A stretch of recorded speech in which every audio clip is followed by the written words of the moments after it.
This is LiveWell Talk on 2,500 Miles for Colon Cancer Awareness, Part 2.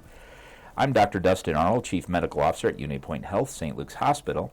A little over 2 months ago, in episode 68 of this podcast, I was joined by Susie Douglas, who returns today, a mountain biker from McCall, Idaho, who at the time was preparing to ride the Great Divide Mountain Bike Trail to raise awareness about colon cancer in young adults. Susie's inspiration for this ride was her brother, Zach, or is her brother, Zach, who unfortunately couldn't join us today because he's feeling ill, and we'll mention that.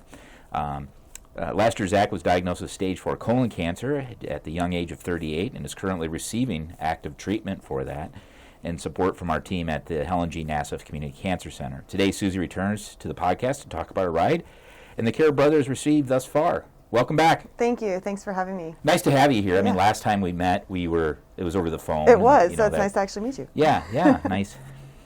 Am I as handsome in person? I mean, your voice was way handsome, even better in person. Okay, so. All right, thank you. For the listeners that may not have heard the previous podcast, tell us the backstory and how you came to this.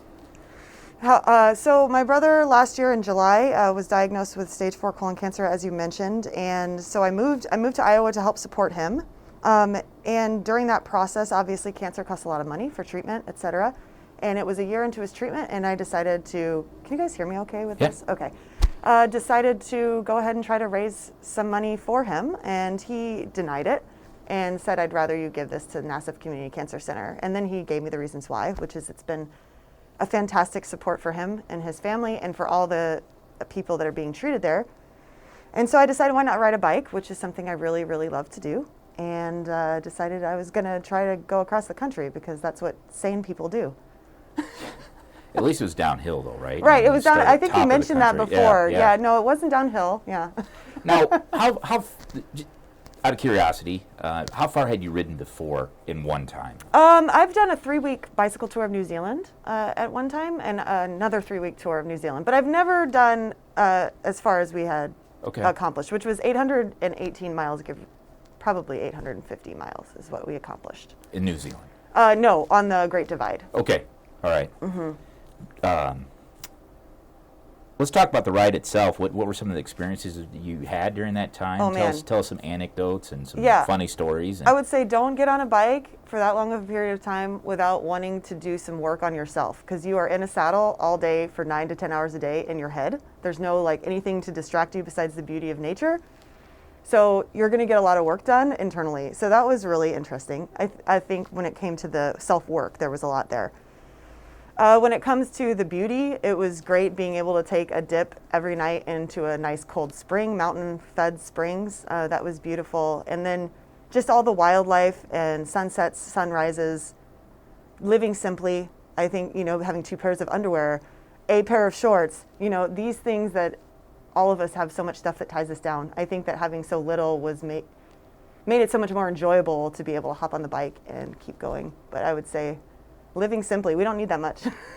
Yeah, my dad always had the saying, if you don't use it daily, question whether or not you need it. Yeah. Like when he died, I mean, he had a shoebox full of stuff. Oh that was gosh. it. What? Because he did not, he had one sweater, one hat, one pair of shoes. He just, because his thing was, if you don't use it daily, then why do you have it? Exactly. So we sent so much stuff home. I mean, we were sending so many things via the post office that we had no business having on the bike trip. Wow.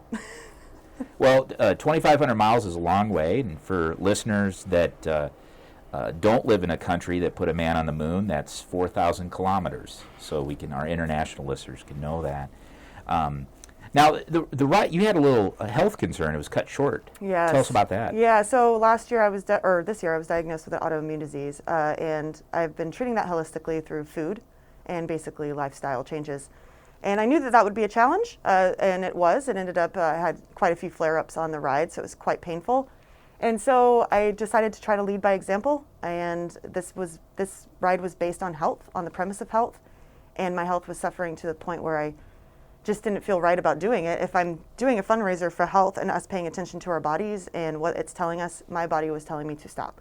So that about 900 miles. About 900 miles, yeah. We made it to Teton National Park. Okay. Mm-hmm. Beautiful part of the country. And you live in Idaho then? I do. I live in McCall. Mm-hmm. All right. And where's that at exactly? So it's in the middle of the mountains in central Idaho. Okay. Yeah. It's about 5,300 feet. Wow. It's beautiful How there. long have you lived out there? I've lived there off and on since 2008. I was a wildland firefighter out there. And so that's what got me out there. And then once I saw the mountains, it was just like, I don't know, I must have had another life in the mountains. I don't know. It just was no, like that's being just such home. My cousins and I have canoed, retraced Lewis and Clark expedition through wow. Montana, and it's just beautiful country. I mean, it's amazing. The Lolo Pass there, you went over Yeah, then, I would guess. yeah. Cool. Beautiful. I mean, just big sky country just doesn't even do it justice. No. I mean, it's indescribable, really. Well, give us some feedback. We're really proud on these podcasts of the Helen G. Nassif Center. Yes. I mean, their team is just amazing. Yes. And I'm always impressed. Yes. I always learn something new. But tell us some of Zach's experience and your experience with the team. Well, I think the very first thing was when he got diagnosed, it was so fast. It was from he had symptoms for 2 months, and then all of a sudden within 3 weeks he was undergoing cancer treatment. So I think that whole process, the Nassif Center was there, especially his social worker, helping him get his ducks in a row when it comes to money, which is a big deal. Being able to acquire his Social Security at the age of 38 was almost immediate. It wasn't a huge waiting process, which can be. So that is a big deal if you're talking about finances and being able to not work anymore, which he wasn't able to. They also helped, I think the donors that donate to the Nassif Center, they have these mouthwashes for people that undergo chemo. They have mouth sores. Mm-hmm. And he was able to get little care packages like that. And that's the reason why he actually can't meet with us today, is he woke up this morning and had very bad mouth sores to the point where it was hurting to talk. So he apologizes for not being able to make it, but wants to give you guys a thanks for everything you guys have been doing.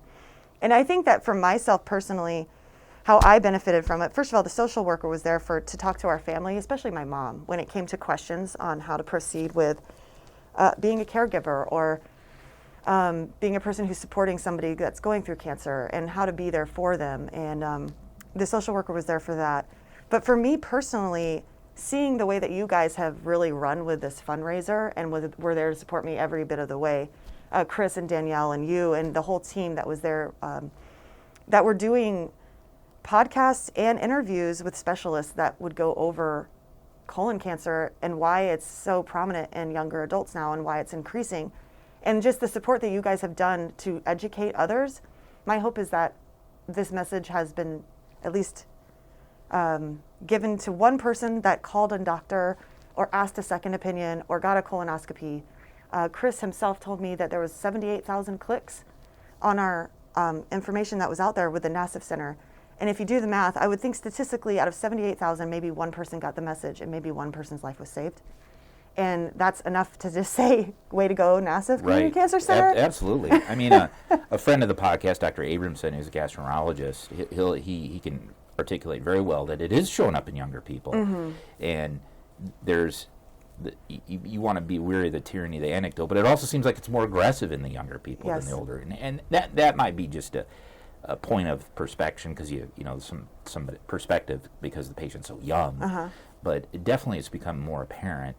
Well, I think so. And then with the passing with Chadwick Boseman, who was a Marvel character, right? The Black Panther. I mean, I think that just goes to show he was only 41 years old. Right. Or 42 years old, and he suffered from that for a while and kept it a secret. But I think that the big thing from our ride that I was able to bring home and to kind of tie this whole journey together was that there's food deserts all across America. And when I say food desert, let me describe what that means. It means processed foods, lack of fresh produce, lack of nutritionally sound foods.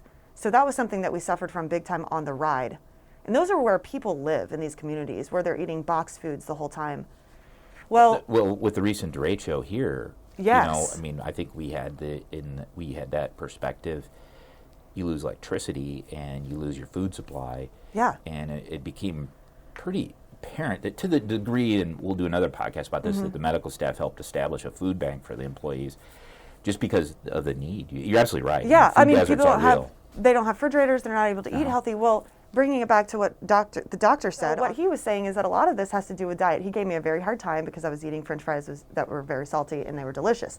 However, I don't condone that, but when I was riding that many bikes, I couldn't, that many miles, I couldn't help myself. But I would have to say that he brought it to a very clear point, which is when we eat bad things, or when we eat things that don't really serve us? Like, what is it going to do to us? I think that if you eat things that are more nutritionally sound, maybe you would be healthier. If you were to eat things that were less nutritionally sound, then you're not going to be as healthy. And your colon is where everything is coming out. Yeah. Everything, I'm sorry, let's talk about it.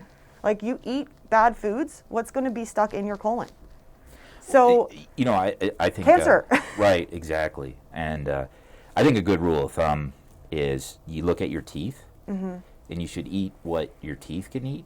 So, for the human mouth, good. it'd be vegetables, nuts, berries, fish. Your teeth are not designed to have steak. Well, steak is awesome, but so I think sometimes you got to stop and think about that. Yeah. And we don't.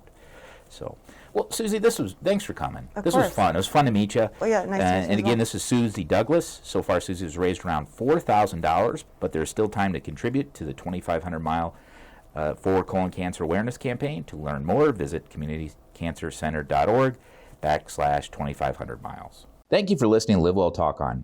If you enjoyed this episode, don't forget to subscribe, and if you want to spread the word, please give us a 5-star review and tell your family, friends, neighbors, strangers about our podcast. We're available on Apple Podcasts, Spotify, Pandora, or wherever you get your podcast. Until next time, be well.